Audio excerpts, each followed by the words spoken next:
no matter what happens to you, you stay in the arena.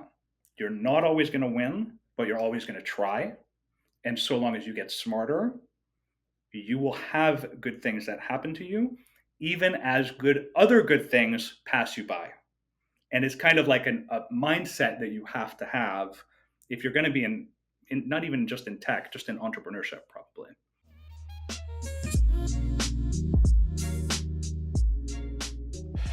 All right, Greg, to start this episode, I'm going to need a story on this hat. If you're not watching on YouTube, Greg has a very interesting hat selection for today's show. Greg, on my 30th over to you. birthday, I went to Joshua Tree with some of my closest friends, and they made me a hat called What Would Greg Do? WWGD.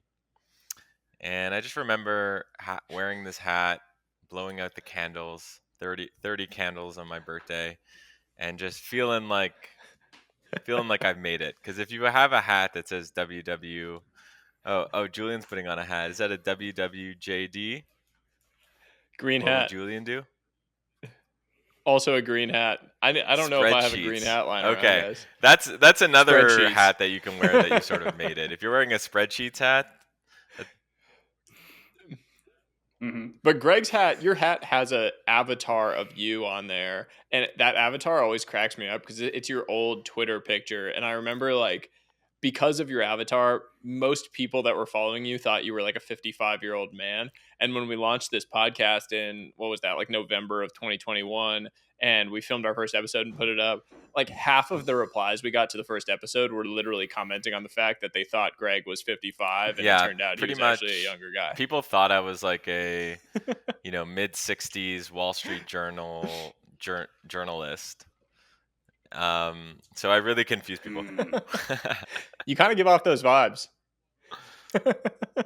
Well, look, we're Julien, so excited to have you on today, man. This has been a long time coming. Julien Smith.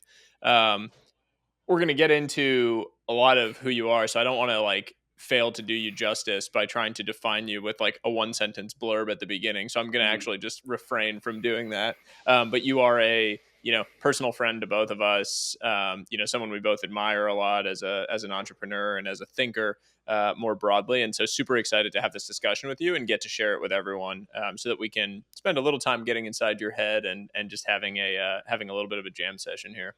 Yeah, thanks for having me. Did you know that one of the top reasons startups fail is bad hiring decisions? People can be unpredictable, and developers can be unpredictable as well. Let Lemon.io take care of hiring your software engineers. Why Lemon.io? They test and interview every single specialist before offering them to clients.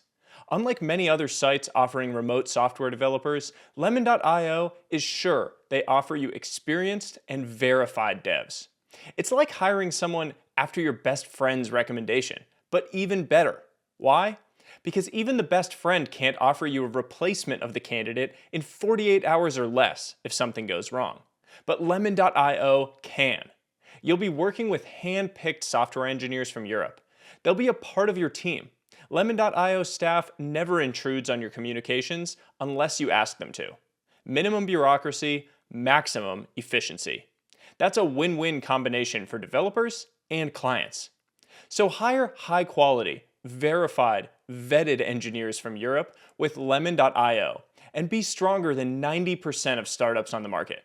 Go to lemon.io/room and get 15% off for the first 4 weeks. Get there before your competitors will. Check out lemon.io today. If you're anything like me, your portfolio is a mix of the usual suspects: stocks, bonds, and mutual funds. Maybe you've even dabbled in some alternative assets, like crypto. But those investments can be incredibly unpredictable. You know what typically isn't unpredictable? Apartment buildings, rental homes, industrial facilities, places we go every day to work, eat, and live. That's all private real estate. And thanks to its historical stability, as well as its reputation as a reliable income stream, these investments could be a valuable addition to your portfolio. This is where Fundrise comes in.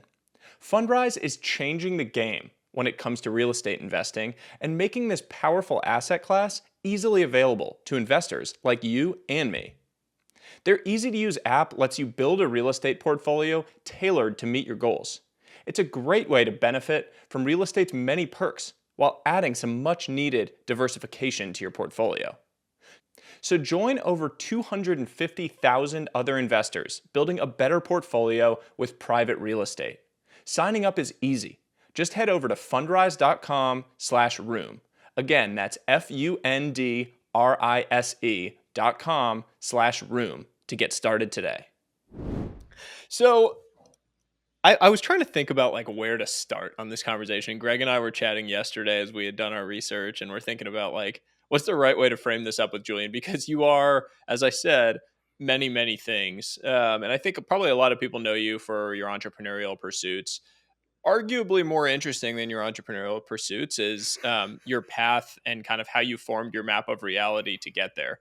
Mm. And Greg was the one that alerted me to this, that you and kind of sent me your website and some of your old blogs and the books you had written. So can you just walk us through a little bit to kind of set the stage on like who is Julian Smith? Like you were born, now you're here. What happened in between?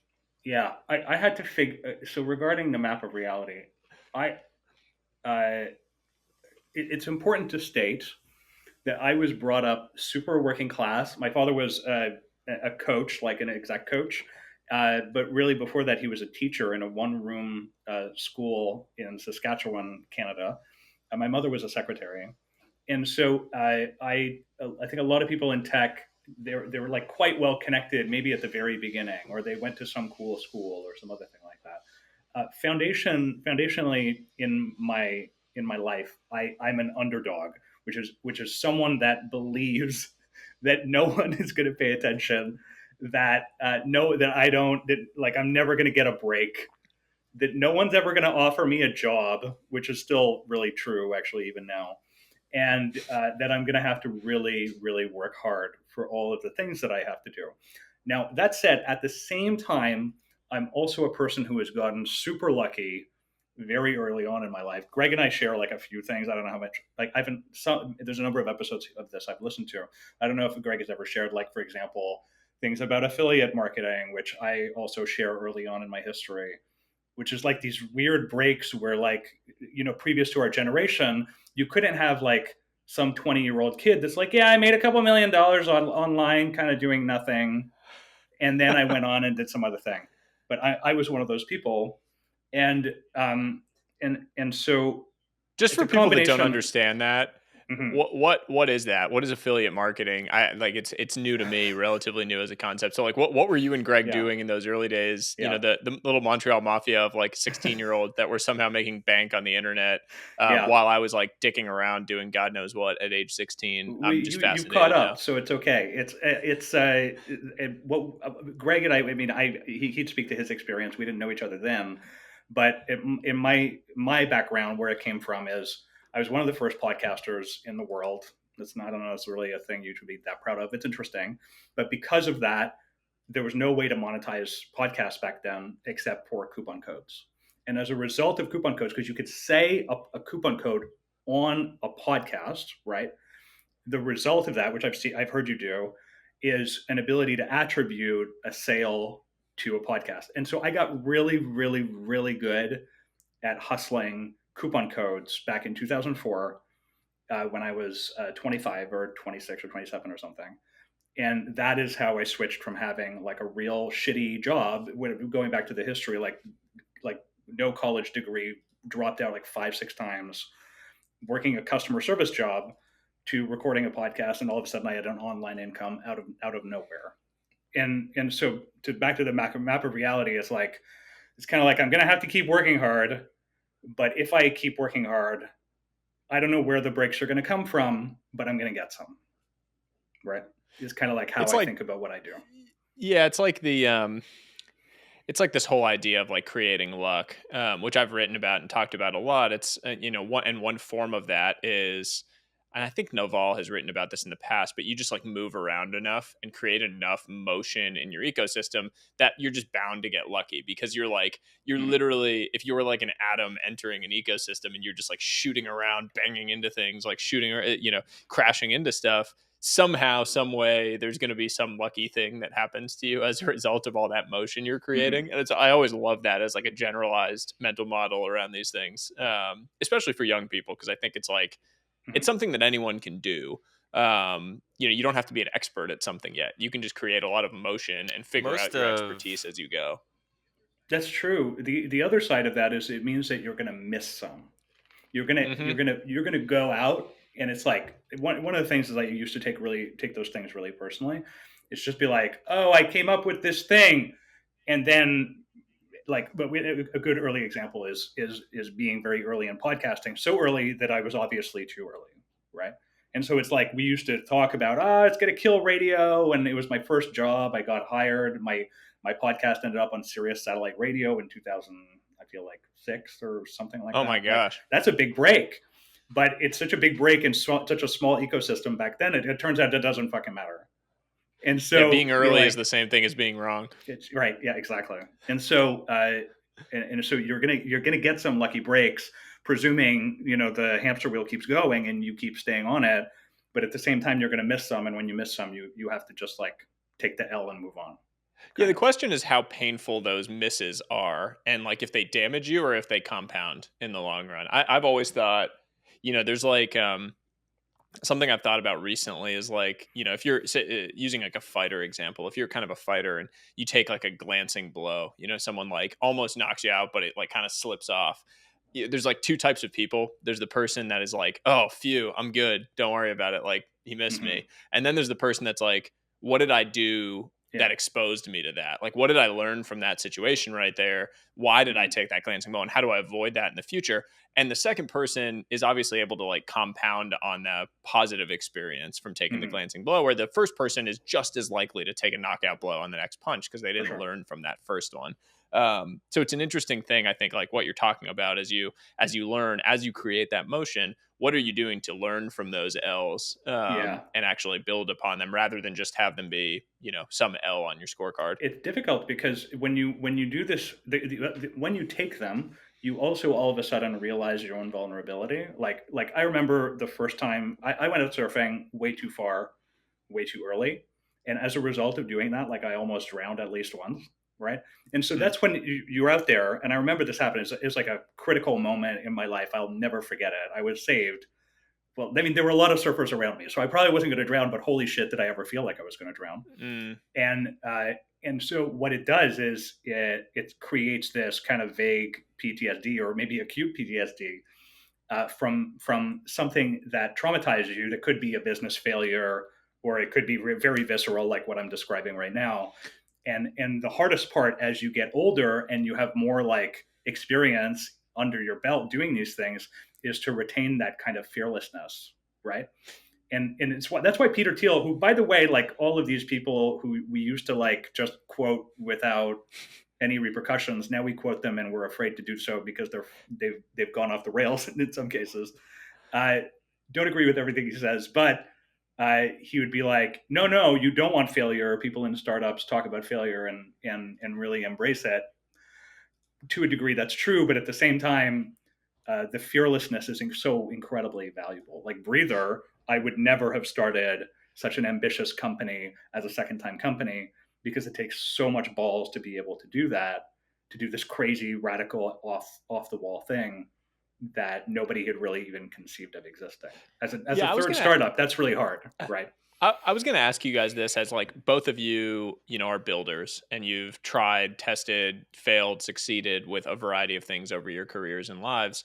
Do you think that there is a common thread of like having that almost like irrational optimism or like degree of arrogance, like the willingness to go out way deeper than you should have surfing, and Mm-hmm. the version of that is in work? You mentioned it with Breather. Like Greg, have you experienced that as a builder? Consumer social is like the ultimate example of that. I think anyone that goes into consumer social to build has to have that type of like boundless irrational optimism to some extent, or like I want to masochism, to be honest. clarify the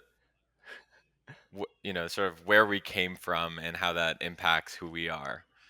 And I think this is relevant to anyone not from New York and not from San Francisco. You know, Hmm. a lot of our friends that we grew up with, and clarify if I'm wrong, Julian, but they're not doing big things at all. A lot of them don't even work, and they don't. It's not like they're not working because they're on the beach. They're just like barely working, part-time jobs, consulting one day a week, chilling out. And This is like, we're I not know supposed to talk I'm about gonna this I'm stuff gonna for offend a people lot of right now. people. I'm breaking the You're breaking the code, code. You're breaking but the code. I'm You breaking, are. but like Montreal the code of joie de silence. vivre that exists and where we came from is high, and there's a Yeah. cost associated with that as Yeah. well. And Mm. because of that, I think people like Mm. Julian and I kind of like, our role models were people in books and people that we watched on TV. Like, there's a reason why Julian was reading like a book a week Mm. or something like that, and ended up writing, New York Times bestselling book. And there was reasons why, you know, I was, traveling a lot and sort of spent a lot of time there. The point is, the the other thing is the cost of like us failing felt, I don't know, it felt smaller. When I could have gotten an apartment for Mm. $500 a month instead of $4,000 a month in San Francisco, or when all my friends, when I started a company, thought I was crazy. Mm. Um, I don't know. I felt like being from a place where there's less success stories, you just feel a bit more fearless because. You think that Mm. made What do you you kind think, of Julian? invincible or It's feel like invincible? Adam, Greg, we have a lawyer that we collectively have shared in the past. I'll just say his first name. Adam is the name of the lawyer. And I brought Breather to him. By the way, like literally nobody thought that this was a good idea. And I mean it, like literally no one. Maybe Greg, like I was like, here, you should like, which does this? And maybe he was the closest thing to maybe accepting that this could be a company, right? And so and so I bring the lawyer to breakfast in Westmount. Some of you care about this, most of you will not. And the lawyer brings a sort of real estate like management firm dude, and both of them were like, you should not, like, you have a successful thing going, you got a New York Times best-selling book, like you're doing speaking gigs, like don't do this, was the general attitude of like, don't fuck up your life, right? And so it's and that's one of the hardworking ones. In general, it's like, I always think about this Paul Graham thing about like a city is telling you something. The city itself is not telling you something, but the ethos of that city is saying things to you. And where we come from, the city is just like, yeah, hang out, like everything's cool, you're gonna be all right, you don't need to work that hard. And so it makes the cost of failure low because nobody cares anyway, versus let's say in New York where everyone is richer and cooler than you or whatever the hell else. But the other downside of it is that you have no support. And when you have no support, you become incredibly like galvanized against other people saying things that like they don't agree, or and like literally nobody, like, I remember being in the first 10,000 users in Twitter in 2006. Like, as you just went through my history of things, and you discover that I've been around for a long time, and so I have. And just I would come back to like people around me and be like, hey, here's this thing. Meanwhile, it was on Oprah or whatever was happening with Twitter back then, and everyone around me was like, this is dumb. You are dumb. If I go back to high school, it's just like there was a lot of that back then as well, and this is when I started becoming galvanized against ultimately rejection. It's just like I had no choice but to kind of like rise out of the ashes of this fucking like way of being. It was just like, okay, wait, nobody agrees with me. Either I'm dumb, but I don't think I am. I feel like I got something. Maybe these people just don't understand me, and you just get stronger and stronger and stronger as you do this, right? And so like that's like the thing about growing up in a different type of ecosystem that values different things. It seems like there's also a common thread in what you guys are saying of just like Realizing that the worst case isn't that bad.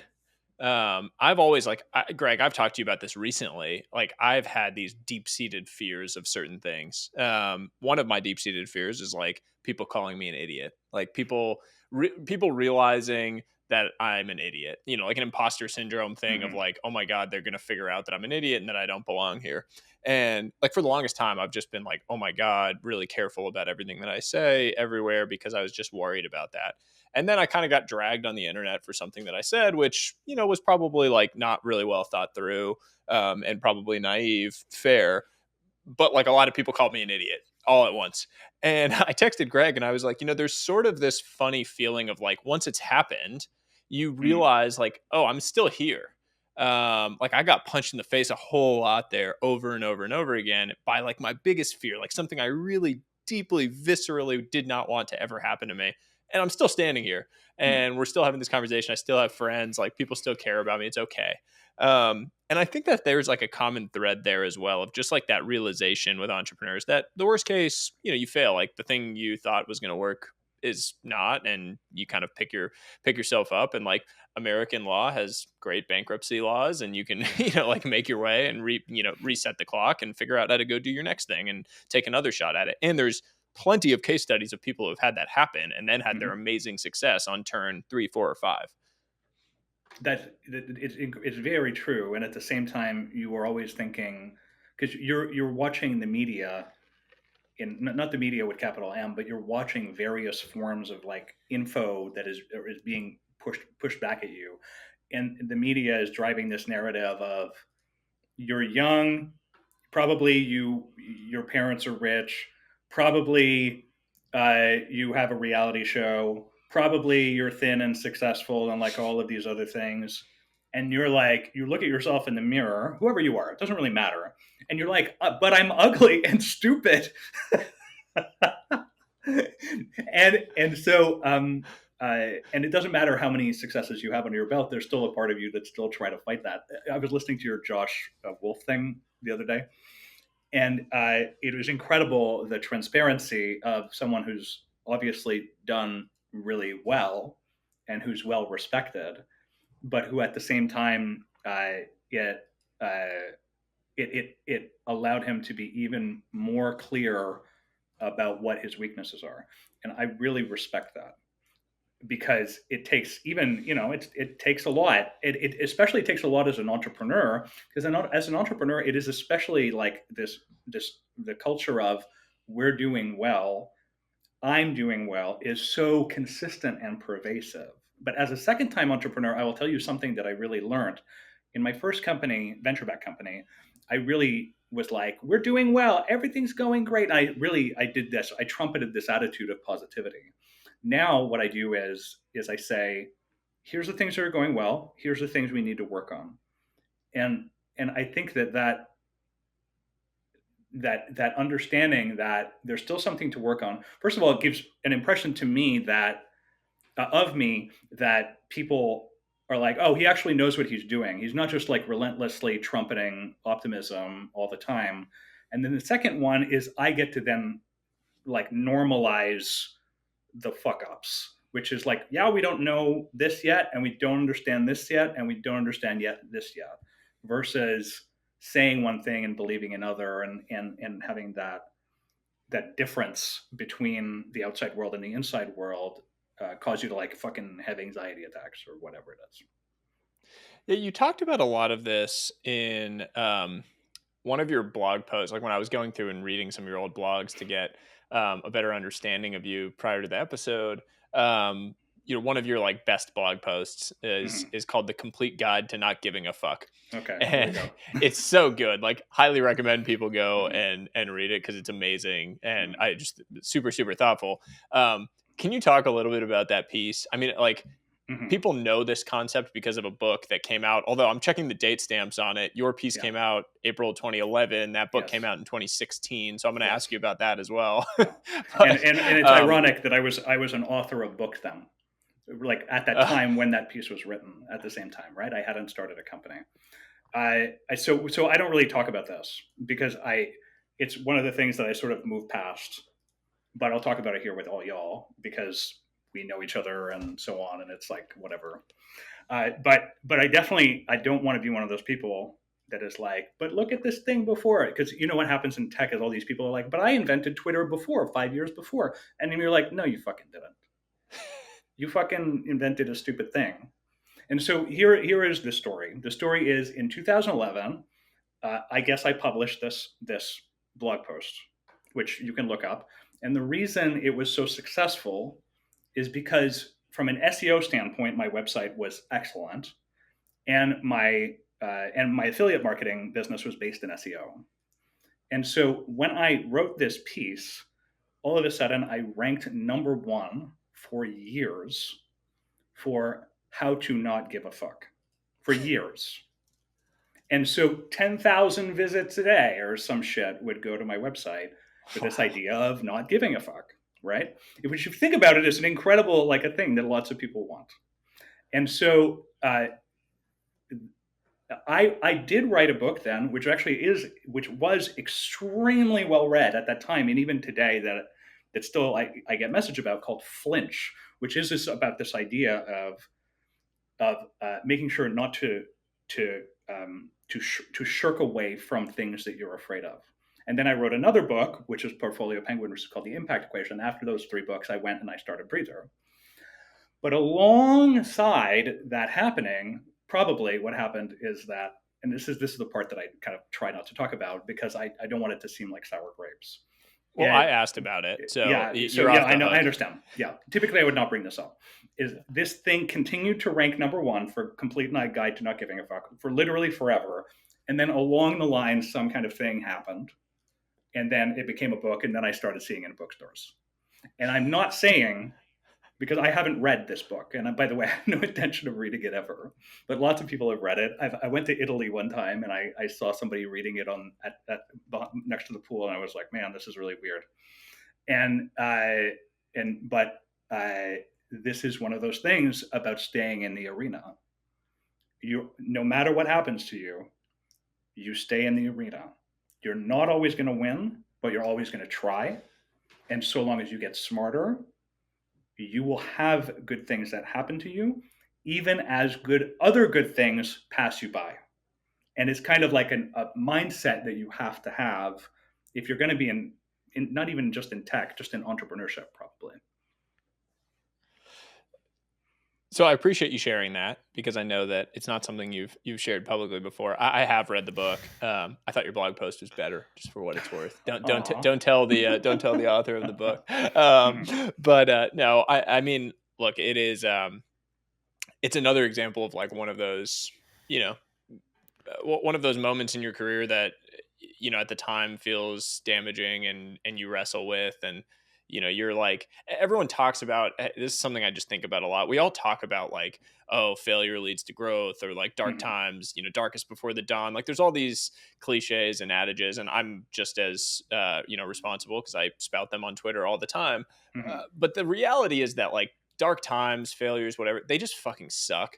And like, no matter how much, excuse my language, like no matter how much, you like read those things and say them to yourself, whatever, when you're in it, it's just dark. Like there, and sometimes it just stays dark, and you're just like down, and you don't know when it's going to come out. And you don't see a path to it being good or green, and you're just like, it just sucks. And there's no way around that. You just have to kind of be in it and go through it. And this seems like one of those moments, but on the other side of it, obviously, was a lot of what it really causes you to do is you get better at suffering, which is a crazy thing to think about. But it's like the first time that you suffer, you're just like, wow, this is terrible. But so long as you persevere, and by the way, we're talking about entrepreneurship. We're not talking about torture, right? And we're not talking about war. Yeah, true suffering. And we're not talking about real shit. Starvation. What we're talking about is you have a thing. You're trying to make something of yourself. You're some random person in a corner. You're trying to build the world to a degree in your image more than it was before, which was zero. And so just stay on the treadmill and just keep going regardless of what happens.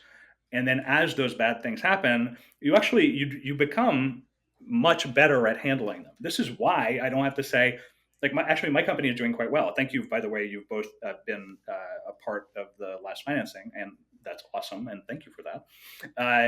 The even though my company is doing well, I don't like overshoot it and assume, oh, and then we're going to make, and then the next financing is going to be like this, and then we're going to have this much in revenue. And like, I'm just like, I work on today. I work on today, regardless of what happens, whether that day is good or bad. And it's actually incredibly clarifying to do that. And it's like, if you are working on projects like this, whether what it does is a little bit is whether you are succeeding or failing kind of becomes beside the point. And I will say, like, in entrepreneurship, like, because I coach CEOs, right? Because Practice, the company that we're talking about here, is a software platform for coaches to run their businesses. And so as a result of that, I coach first time CEOs, and when you see the inside of their business, it's like, it's not fucking easy out there, man. And so, like, to anyone that's listening to this, is like, these guys maybe they seem to have it figured out or something. We truly do not. Like, we're just really doing our best one day at a time, and maybe we have a lot of suffering behind us, so we've made a lot of I mistakes, love and no more the of them. we suffer less because I think that's so true. I remember 2011, 2012, coming from Montreal to San Francisco, put all my money into this video discovery startup I was running called 5by. And I was literally like reaching out to anyone Mm-hmm. who would talk to me. And I went for a hike with this entrepreneur and I was telling him what I was doing. And he was like, oh, dude, like that sounds exactly like insert famous consumer social app person is doing. It sounds, and I showed him the Mm-hmm. mock-ups. He's like, dude, it's literally like pixel for pixel the same. And I was like, could you put me in touch with him? And like, you know that feeling like your heart sinks. Mm-hmm. That's how I felt. Yes. Put in, we get in touch. The next day we're having coffee. He shows me the platform, and it's like it's like not only is it pixel for pixel better, or pixel for pixel the same, it's like 10x better, and everything is just more thought out. And he looks me in the eye, and this is the craziest thing that it's such a crazy thing to say. And he was like, I wouldn't even sell my company for $1 billion to Google, because he had sold his last company to Google. And I basically left that coffee meeting just like, crying. Like, honestly, like I was just like, this is done. Mm-hmm. Like, this is over before it's even begun. And you're totally right. Like, ever since then, like every big suffering event has been like less and less and less. But if you're gonna sign up to entrepreneurship, you are gonna suffer. Period. If you're anything like me, your portfolio is a mix of the usual suspects: stocks, bonds, and mutual funds. Maybe you've even dabbled in some alternative assets, like crypto. But those investments can be incredibly unpredictable. You know what typically isn't unpredictable? Apartment buildings, rental homes, industrial facilities, places we go every day to work, eat, and live. That's all private real estate. And thanks to its historical stability, as well as its reputation as a reliable income stream, these investments could be a valuable addition to your portfolio. This is where Fundrise comes in. Fundrise is changing the game when it comes to real estate investing and making this powerful asset class easily available to investors like you and me. Their easy-to-use app lets you build a real estate portfolio tailored to meet your goals. It's a great way to benefit from real estate's many perks while adding some much-needed diversification to your portfolio. So join over 250,000 other investors building a better portfolio with private real estate. Signing up is easy. Just head over to fundrise.com/room. Again, that's fundrise.com/room to get started today. Did you know that one of the top reasons startups fail is bad hiring decisions? People can be unpredictable, and developers can be unpredictable as well. Let Lemon.io take care of hiring your software engineers. Why Lemon.io? They test and interview every single specialist before offering them to clients. Unlike many other sites offering remote software developers, Lemon.io is sure they offer you experienced and verified devs. It's like hiring someone after your best friend's recommendation, but even better. Why? Because even the best friend can't offer you a replacement of the candidate in 48 hours or less if something goes wrong. But Lemon.io can. You'll be working with hand-picked software engineers from Europe. They'll be a part of your team. Lemon.io staff never intrudes on your communications unless you ask them to. Minimum bureaucracy, maximum efficiency. That's a win-win combination for developers and clients. So hire high-quality, verified, vetted engineers from Europe with Lemon.io and be stronger than 90% of startups on the market. Go to lemon.io/room and get 15% off for the first 4 weeks. Get there before your competitors will. Check out lemon.io today. You guys are both entrepreneurs. You've both been in the arena in that very real way. I want to talk a little bit about like that first action. Like, you know, for Julien, for your first company, like when you made the jump from being an author, speaking tour, all, to your point, the lawyers told you like, you have a great thing going. Why are you making this change? Mhm. What was it like? What was the insight and what was your first action step when you were going to jump into it? I think a lot of people would benefit from hearing that because there's a lot of people who have the ideas and then don't take the action. And it's like, how do you combine the two? What was your kind of moment and how did you make that jump? It's interesting. I haven't thought about this in a long time, but I was a big habit proponent back in the day. And what I did was I was using a habit app, and I wrote in it as one of my things, work on secret project. And it's like remarkably simple, right? Like I knew I really cared about this thing. I didn't know what it was at the time, and actually, it was like a shitty version of the idea probably back then. But I made an effort to work on it every single day. Yeah, and I mean that's how it started, and it sort of grew in seriousness. It grew in What did that seriousness. mean to you? Like work on a project every single day. Like I what did just that wanted I just tactically wanted to mean? put I just want to push the ball forward in any way that I could. I did not care what it was, so long as I could check it off. And I had I had a kind of intellectual honesty towards myself. Like I'm not going to bullshit myself about it. And I said, so long as I advance this, I can see whether or not it was something. And there came a stage where I just got an unbelievable crazy optimism. And my crazy optimism was like nothing I'd ever had about anything. And I was like, I'm pretty sure not only did I believe that it was fundamentally going to happen. By the way, I knew nothing about it. I used to send Greg emails about like I have no idea how to raise money. I have no idea what I'm doing. These people seem so smart. I'm so stupid. I looked at these emails a few months ago. It's ironic, like how it went since then, right?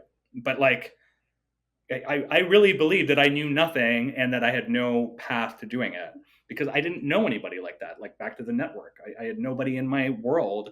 I don't even think I really even knew what entrepreneurship was, but I had a sense that if I could advance it just a little bit at a time every day, it would become more real. And then ultimately it did. And that's how I learned to become a CEO. And that's how I learned to raise all this money and build a business in all of these cities and all these things as a result of just kind of taking And just for the tiny steps listeners, forward. like this is he was when Julian's talking about raising all this money, he's not talking about 500K or $1 million. He's just being a humble Canadian here. We're talking in the hundreds of Yeah. millions of Uh-huh. dollars, lots of money in a short amount of time. Yeah. Yeah. Yeah. About $200 million over So, time. Yeah. and this is a guy Yeah. who Mhm. literally didn't know anything about startups. Like it's It's he true. literally did Yeah, I not. really And did it. then he was emailing me and I was like 22 at the time or something. So and we were kind of like going back and forth when we were in the arena together and just like sort of doing our best and seeing what Julien had did from I want to say what like when did you start Breather?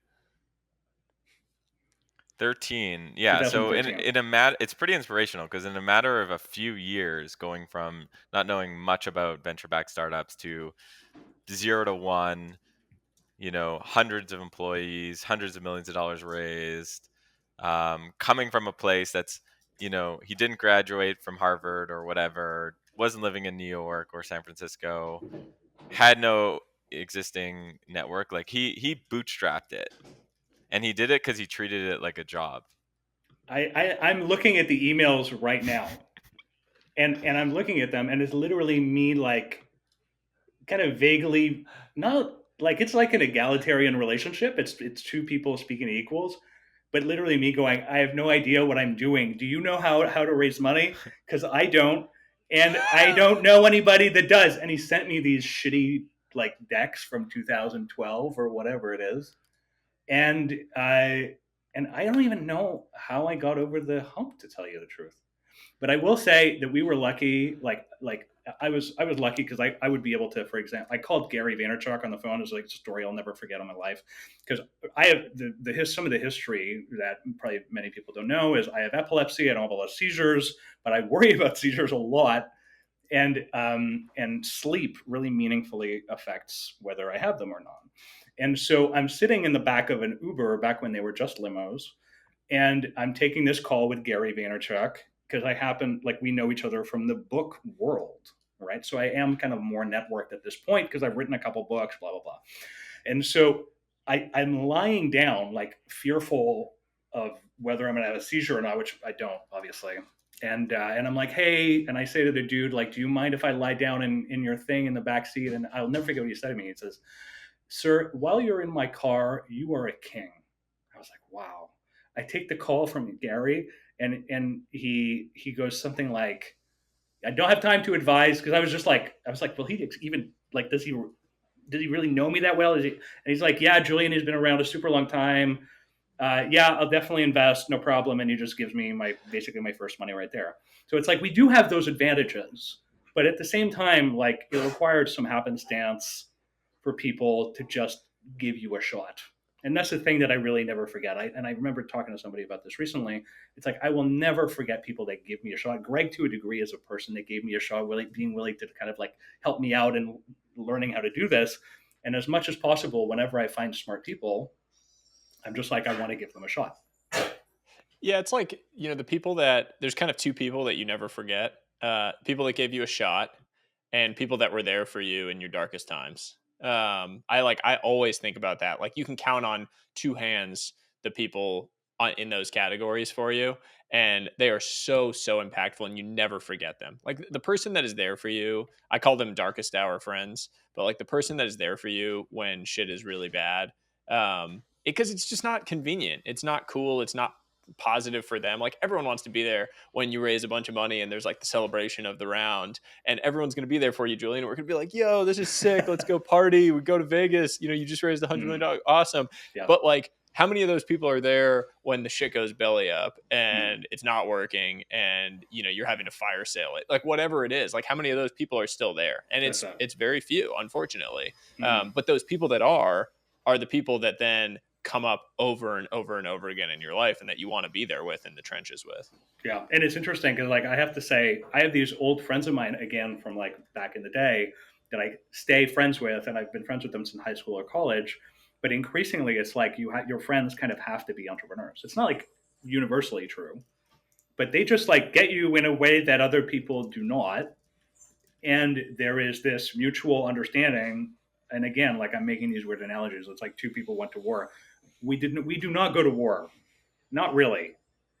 But we have a set of unique experiences that really cannot be shared with other people that have never started companies before and have never, like, basically smashed their face up against the wall over and over and over again until like a brick fell out, and then they were able to like squeeze their whole body through the brick somehow and make a company out of it.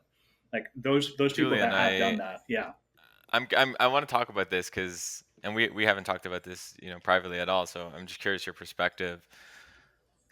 I've actually, over the last, since COVID, basically, have been spending way more of my time with the people I grew up with who are not entrepreneurs, and increasingly spending more and more of my time with those people, and less time with entrepreneurs and people like that. and I've been finding it to be really fulfilling because like these are the people, these are your day ones, and there's just Hmm. something that's like wholesome and pure about it, and I've really really I've been enjoying that experience that I've been having. I felt Are well, they family members? mostly like who you went to like elementary school with. Like I know you like in my mind, I don't know if you want Hmm. to talk about it, but like you have this group of people that share an experience with on a regular basis. I don't know. We can cut this out if you don't want to talk about it. Like, do No, no. But what he's saying, what he's saying is he knows that I've been playing Dungeons and Dragons with the same people since I was about 10 to 15 years old. That's what he's saying. Go ahead, That's keep like some I going. just Stranger Things yeah. stuff. I love that. Stranger Things is the cool version.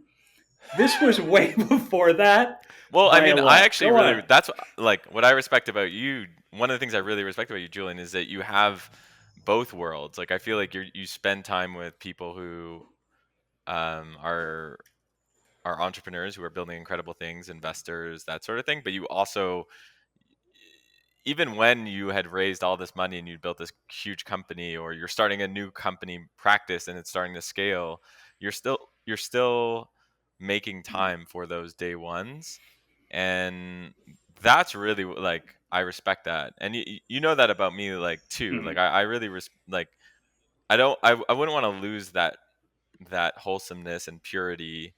I'm just curious your perspective on it. Yeah. So I mean, I agree with you. I know that you have always been. I don't know if the right phrase. Maybe it is family orientation. Actually, I would say you're more family oriented than me. But I have recently become more family oriented. It just happened to be my father passed away like right before COVID. Thank God. And I was suddenly left with mostly my mother's side of the family.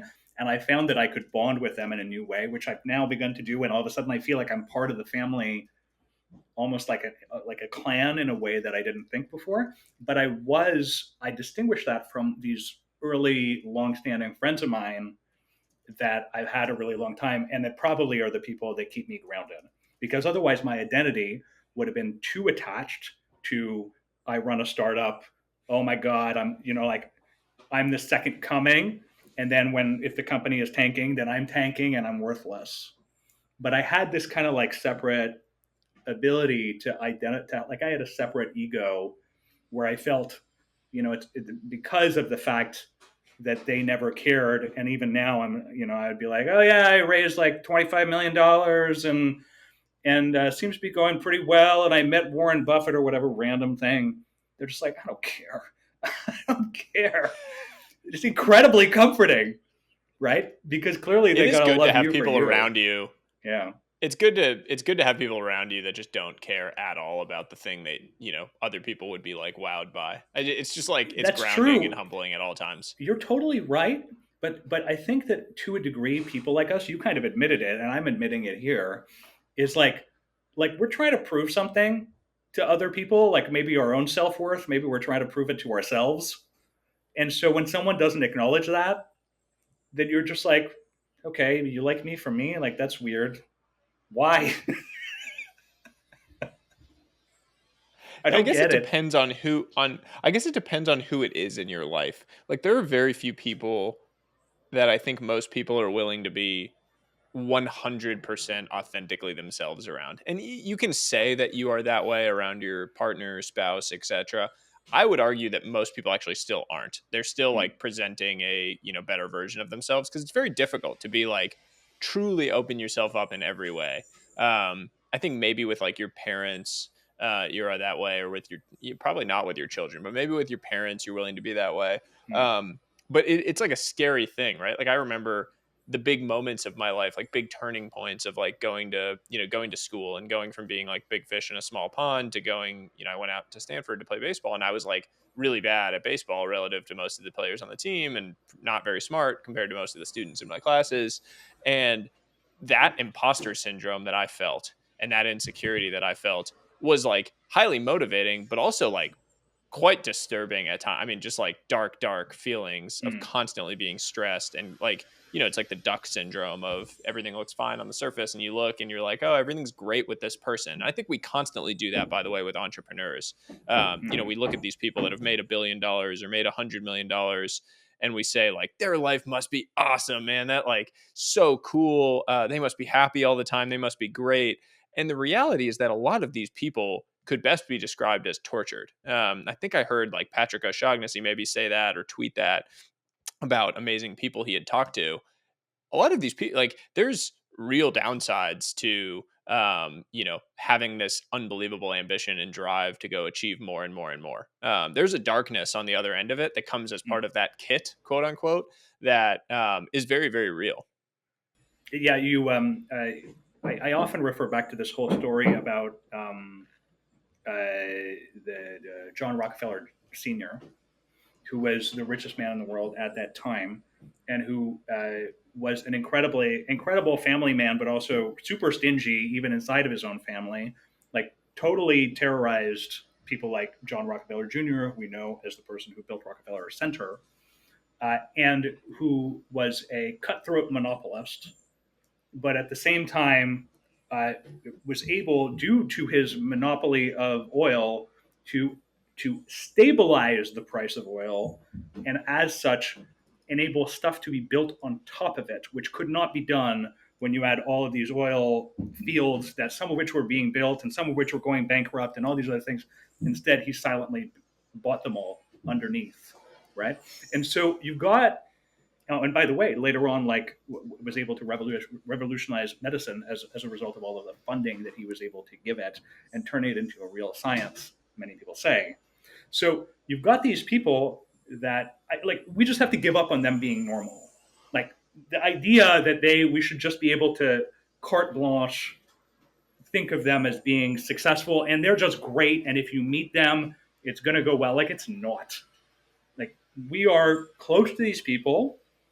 It's interesting. I was once having a conversation with, because I was funded by one of Peter Thiel's venture funds called Valar that focus on investments outside the United States at the time. And I was having conversations, and I would be like, yeah, can I, which I don't even know if I should be saying this, but it's like, I was like, Peter Thiel money. And I was like, we were very candid with one another. It was actually a pretty solid relationship. And I was like, I don't know. It's not like the cleanest money in the world. Like, he's kind of a weird dude. And because I would just say anything, and he was the two guys that run this fund were like, you should see what's out there, man. It's not clean out there either. He's like, this is pretty good. And so I think if we separate completely, and I know it's very difficult to do that, we separate the acts of success and the things that they have built completely from the person. That way we could be like, that's super cool that you built PayPal and then this and then this and then this and this. And maybe you do drink people's blood. Like it is possible at this point. I don't know. So if we do that, I think that we'll be able to normalize this idea that people are that they're special. Instead, we're able to say they're actually not special. They just work exceptionally hard. And it doesn't mean that they're like paragons of virtue. And it doesn't mean we should worship them, build statues about them, and all these things. They did a really good thing. They did a really good thing. Doesn't really say anything about who they are at all. And I think that would be very psychologically healthy for a lot of people.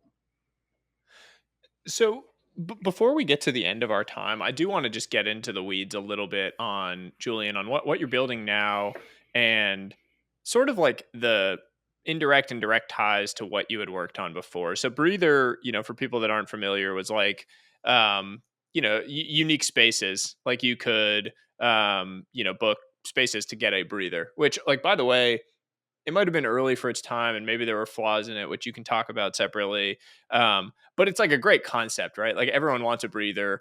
The idea of it makes a ton of sense. And candidly, like if you're in a city and you can find a space to actually just catch your breath and like meditate for a few minutes or do a call or just get away, totally makes sense. You worked on that. You mentioned earlier that, there were things as a first time entrepreneur that you really learned, and that you're applying and approaching differently with practice, which is what you're building today. Can you talk about that transition from being kind of a first time entrepreneur to a second time, and how it's informed your building process for what you're doing today? So I will say this, like what I'll do is I'll maybe compare it to the book business, right? And so when you're in the book business, what happens is you have hits and misses, and hits and misses. It's just like, well, that book did really well, and then that book that I wrote thought it would do well, and so I'm just going to kind of keep writing them, and it's kind of a crapshoot. And there's much more of that kind of like Picasso effect. I don't know if you've ever read this book. It's called Young Geniuses and Old Masters.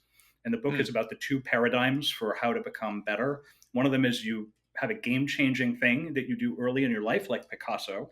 The second type is the type like Matisse. And Matisse was just endlessly doing landscapes up until he's 95, and he's doing the same landscapes, and he's just trying to make them better and better and better and better.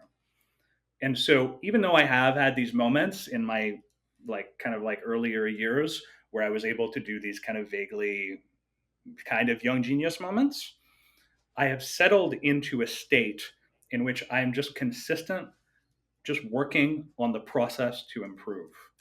And so one of the big changes for me is I learned how to become a CEO through in a much more of a pressure cooker way than most people. Most people start a company and it kind of like goes somewhere, like sort of, and I learned to be a CEO by raising $150 million, scaling a team from 0 to 250 plus people in under like 3-4 years, maybe, and building a category, or let's say a category entrant out of scratch, from scratch, and not literally having kind of like not that much mentorship around me. And so I had this crazy ride, but now I actually know, it's this weird thing that I've kind of come to grips with recently. I actually know how to be a CEO and run companies, and I actually like am good at it. So it's a different thing. I've like found my place. People ask me often, "Will you write another book again? I wish you blogged. Like I just loved your podcast. Like all these different things." I considered those projects in a lot of cases that I would do for 2 or 3 years or some other thing like that. Then I would maybe get burned out on them and I didn't want to do them anymore. Whereas being a CEO, I actually am good at and I can keep doing for a really long time. And this is this kind of like weird chrysalis, like awakening moment when I emerged from the lotus blossom or whatever. And I'm like, oh, wow, like I actually am really good at this. And this means that I can impact a lot of people. You asked me a little bit about the thread. I call it a red thread. It's an expression I got from Tamsin McMahon, who is another author. And it's this sort of through line through your life. And this idea of this through line through your life is like that's been sort of the thing that has you have valued all throughout it. And for me, going back to the sort of the beginning and feeling like an underdog, I always want to give people, individuals, more empowerment than they have been, than they've had. And so I did that at Breather, and all my books are about that.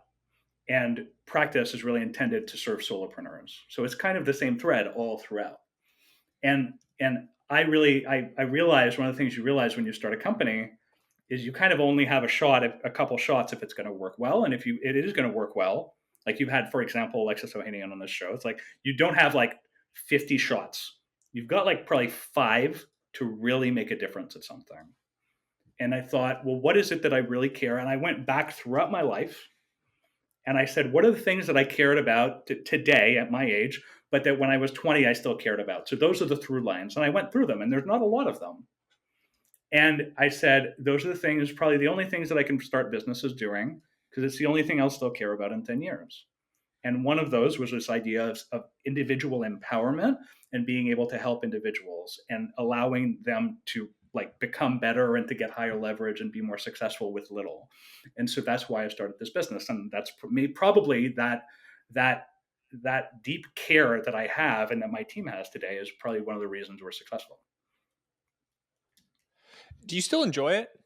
Like, do you feel a lot of energy I around do. it when you wake Yes. up? Yeah. But I had to set boundaries for myself. A lot of people like out there are like, why would you start another venture back company? It's horrible, right? Like, because we talk, like a bunch of us that have raised money before are like, I'm like, pretty sure that. Are you talking about me? But I don't. I'm not talking about you. In this case, I was thinking about somebody else. But there's a lot of people who believe that. And I actually I know that I'm entering into a contract in which I get extremely high leverage as a result of some weird category risk, which you wouldn't get if you weren't taking venture financing. And I'm conscious of that risk, and I really embrace it as a result of being able to accelerate. Because what happens in venture-backed companies, anyone who's here who's started one, Greg knows, I definitely know, is you get this density of talent that's just unbelievable.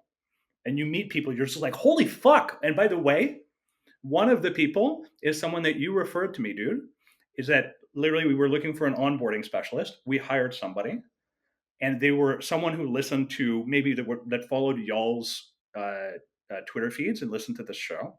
And his name is Rahul, and he's been on our team for 3 months. And just now, right before this, we were talking to him. We were talking about him, and we were like, I can't believe this rando just showed up and is so excellent at this stuff. You just find these people, right? Other people, maybe will be jealous on my team because I'm talking about one guy. We have a great team of people, but this is one that kind of came out of nowhere. And I love finding undiscovered people. I love making them more excellent when I can. And I love being able to build something with small teams of people really feeling like a tribe. I love that. So I actually like it way more than last time, but I needed to set boundaries in order to allow that to happen. There's so much that I'm taking away from this conversation, like personally and professionally. I mean, one of the things that's been a big takeaway for me is like this idea of the red thread that you just raised, and like the through line through your life, and being really thoughtful and introspective about that through line. You just mentioned it, like your ability to reflect on each stage, what you picked up, what the just like painful losses were that really did nothing and compounded in no way. But use everything and kind of every little lesson and learning along the way to, hopefully ultimately lead you to a place where you're deriving a ton of energy from the things you're working on and doing. I'm coming away feeling quite inspired around all of that. Greg, My big I don't know about takeaway you. is be like Matisse. Like I had never heard that before, and although a lot of people, including myself, might be envious of being a Picasso. It's just way more consistent to become a Matisse. I think anyone could become a Matisse if they just put in the work and sort of focus. And yeah, I mean, also, what would Julien do? WWJD. I should swap my hat. I should swap It's still my hat. available. Yeah, buy that domain name. And my last takeaway for everybody that I had written down as we went through was that secret project, that idea you've had, find a small way to work on it a little bit every single day.